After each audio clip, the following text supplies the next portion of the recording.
Cette jeune fille, tout juste majeure, s'est convertie à l'islam il y a 2 ans. Elle se dit salafiste et porte le djilbab, on ne voit que son visage. C'est au tribunal administratif qu'elle nous confie son combat pour récupérer ses papiers. Depuis octobre 2015, une interdiction de sortie du territoire a été prononcée contre elle.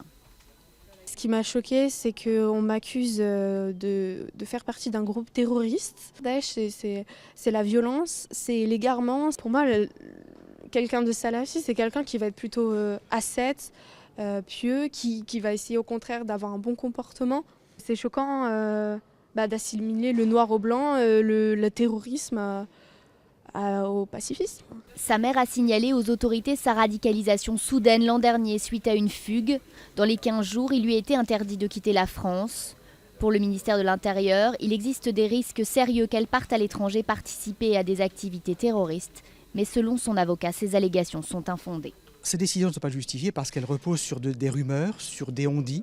Et ça prive ma cliente des droits les plus essentiels, c'est-à-dire d'aller et venir, de travailler, d'aller à la faculté, de vivre comme toute jeune fille de son âge. Le rapporteur public a requis le rejet du recours de cette jeune fille. Le député qui a porté la loi sur l'interdiction de sortie de territoire rappelle qu'il s'agit d'une mesure de précaution. C'est facile de dire oui, je n'ai pas voulu me rendre, oui, je combats Daesh, mais c'est le discours, j'allais dire, habituel de celles et ceux qui sont partisans de Daesh. Cette loi du 13 novembre 2014, avec l'interdiction de sortie de territoire, elle a permis de sauver plusieurs centaines de vies. Une soixantaine de recours contre des interdictions de sortie de territoire ont été recensés depuis l'entrée en vigueur de la loi. Seules 8 annulations ont été prononcées.